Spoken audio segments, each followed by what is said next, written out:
सदर निर्वाचन मंडली रे पीएम सूर्यघर योजना आखि दृश्य अग्रगति हो पारु नथिबारु उपमुख्यमंत्री तथा विद्युत मंत्री कनक वर्धन सिंहदेव क्षोभ प्रकाश करथिले। कटक सदर ब्लॉक अंतर्गत नानपुर ठारे आयोजित स्वतंत्र कार्यक्रम रे जोग देबा पई गत 1 तारिख रे आस्थिबा बेले एभली मंतव्य देइथिले। अनेक व्यक्ति बैंक गुड़िक ऋण देउनथिबा प्रसंग उपरे प्रश्न उठाइथिले। घरोई बैंक ऋण देउनथिबा बेले केवल राष्ट्रीयत बैंक ऋण देउछंती। मात्र सोलार पैनल लागिबा परे सब्सिडी अर्थ ग्राहकक अकाउंट को जाउछि। सेमाने टंका उठाई नै आ परिशोध करू नाहंती। सेथिपई बैंक माने आ ऋण देबा पई आग्रह प्रकाश करू नाहंती।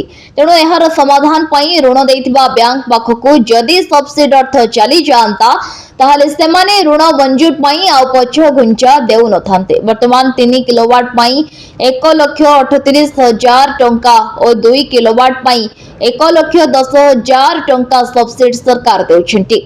एतद व्यतीत 1 किलोवाट पई मात्र 1875 टंका देबाको पड़ुछि। मंत्री सिंहदेव एहा उपरे विचार करिवे बोली नानपुर ठारे विद्युत उपभोक्ता माननको प्रतिश्रुति देई चली कले। केबे एहार कार्यकारी हेबो तांको समस्तंकर अपेक्षा।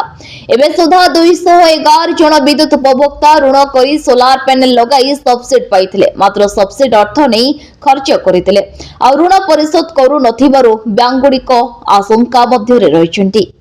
ब्यूरो रिपोर्ट विकल्प समाचार। आम चैनल को लाइक शेयर एवं सब्सक्राइब करंतु।